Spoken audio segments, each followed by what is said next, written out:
তো গাইজ আমরা এখন ইংরেজ দেশে চলে এসেছি, মানে ইংল্যান্ডে। এই দেখো মানে আমার জ্বর আছে, তার খুব মজা। যাই হোক, এটাই বুঝতে পারলাম আমি। তো হ্যালো এমডি সদুল আর্মি, তোমরা সবাই কেমন আছো? আশা করছি অনেক ভালো আছো, সেই কারণে তোমরা ভিডিওটা দেখছো। তো আজকে আমরা কোনো বহরমপুরের ক্যাফে বা রেস্টুরেন্টে যাবো, তো একটু খাওয়া দাওয়া করবো, জাস্ট এইটুকুই। তো ভ্লগটা শেষ পর্যন্ত দেখো, আশা করছি অনেক ভালো লাগবে এবং মজা আসবে। তো গলাটা একটু বসে গেছে, কারণ আমার জ্বর হয়ে গেছে, টাইফয়েড, ঠিক আছে? তো খুবই খারাপ ব্যাপার, জানি না কে মজা লিচো কি করতে পারা। আমি হলাম হিরো আর রেজন হলো জিরো, আর এইটা হলো আমাদের ক্যামেরাম্যান, তার বান্টুটাকে সবাই মিলে ধরো। আর এই ছেলেটার নাম হলো রিপন, আর মেলায় ছুরির সাথে কানেকশন আছে, সেই কথাটা আমি রেখেছি গোপন। তো আমরা একটা খেলা খেলছিলাম, ফোনটাকে এভাবে ধরে আমি রেজনের দিকে করছি, রেজন এবার ইমরোজের দিকে করছি, ইমরোজ রিপনের দিকে, কিন্তু রিপন শেষ বেলাতে আর পারছে না। আর আমরা এখন যাচ্ছি বহরমপুরের একটা নামি দামি হোটেলে। যারা মুর্শিদাবাদে থাকো তারা অবশ্যই জানো এই হোটেলটার নাম। তো গাইস আমরা ডাইরেক্ট চলে এসেছি লিফটে, ঠিক আছে, 7th ফ্লোরে। তো বন্ধুরা 7th ফ্লোরের উপর থেকে ভিউটা দেখো। আর আমরা এখন খাবার অর্ডার দিয়ে বসে আছি, একে অপরের দিকে তাকাতাকি করছি। হোটেলের অ্যাম্বিয়েন্স এবং সৌন্দর্যটা খুবই সুন্দর ছিল। আর আমার মতো তোমরা কে কে আছো যারা বারবার চুলে হাত দাও চুল ঠিক করার জন্য? অনেকেই ভালোবাসার মানুষগুলো বলে ভাই তোমার চুলটা দেখতে খুবই সুন্দর লাগে, কিন্তু আমার নিজেই ভালো লাগে না। তো যাই হোক, ভাবলাম নিচের দিক থেকে একটু ঘুরে আসি, তাই চলে আসলাম লিফটে।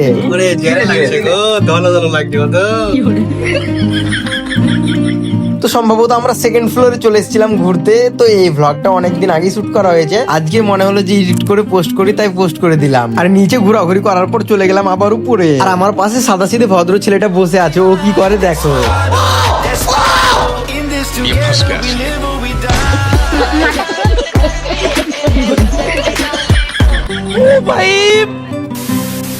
তো আমরা রয়্যাল বিষ্ণু হোটেলে গেছিলাম খাওয়া দাওয়া করতে, ঠিক আছে?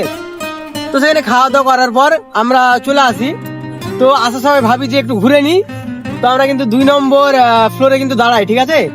তো ওখানে লাইব্রেরি আছে এবং হুক্কা টুক্কা পাওয়া যায়, ড্রিঙ্ক ফ্রিঙ্ক করা হয়, ঠিক আছে? ওখানে আমরা একটু ছবি তুলি করছিলাম। তো ওখানকার ওয়েটার গুলো 4-5টা ওয়েটার চলে আসে, দিয়ে বলে যে স্যার কিছু খাবেন? তো রিপন বলে যে দেখছি, ঠিক আছে। তোরা বলে ঠিক আছে দেখেন, মেনু নিয়ে আসছি। মেনু নিয়ে আসে এবং রিপনকে নিয়ে যাই হুক্কা টুক্কা দেখার জন্য, অনেক কিছু, হ্যাঁ, ড্রিঙ্ক ফ্রিঙ্ক। তো ওখানে এবার রিপন বলছে যে ভাই টাকা নাই। তো এবার আমি একটা উপায় বার করি, আমি ওদেরকে বলি যে উপরে আমরা খাওয়া দাওয়া করে আসছি, মানে ওখানে যেগুলো অ্যাক্টিভিটি হয় বা গেম টেম ওগুলো খেলে নিবো। তো কিছু তো বলে একটা বেরোতে হবে। তো বাড়ি যাওয়ার পথে সেখানে ঢুকেছিলাম। তো আমরা এবার বেরিয়ে যাই, বাইরে এসে দেখি যে বাইরে আসিনি, ঠিক আছে? আমরা নিচে মানে গ্রাউন্ড ফ্লোরে আমরা একটা ছবি তুলছিলাম। এবার বাইরে এসে দেখি ওখানকার মধ্যে একটা ওয়েটার বাইরে দাঁড়িয়ে আছে। তো ভাই এত লজ্জা লেগেছে, আমি চুপচাপ ওখান থেকে চলে এসেছি। আর এরা ওখানে দাঁড়িয়ে ছিল, দেখতে পাইনি, পরে দেখতে পেয়েছি এরা লজ্জা পেয়ে চলে এসছে গাইস। তো এই হচ্ছে ব্যাপার। তো আজকের ভ্লগটা এই পর্যন্ত, তো আবার দেখা হচ্ছে নেক্সট ভ্লগে। তো বাই বাই, টাটা। ভ্লগটা যদি আমার পেজে দেখে থাকো এমডি সদুল 09 পেজটা ফলো করে দিও। এমডি সদুল ভ্লগ চ্যানেল ইউটিউবে যদি দেখে থাকো ইউটিউব চ্যানেলটা সাবস্ক্রাইব করে দিও। তো চলো ভাই টাটা। আরিফুন কি বলছে? আসলে আমরা ড্রিঙ্ক কিছু করবো না, হুক্কা মুক্কা কিছু খাবো না। আসলে আমরা ড্রিঙ্ক ফিং কিছুই করতাম না, এমনি আমরা গেছিলাম ঘুরতে। ওর জন্য আরো বেরিয়ে চলে এসেছি, বোকাতে বলেছি একটু মজা যাওয়ার জন্য বলেছি, আমাদের কাছে টাকা পয়সা কিছু নেই। ঠিক আছে, তোমরা ভিডিওটা সবাই লাইক করো, কমেন্ট করো বেশি বেশি করে।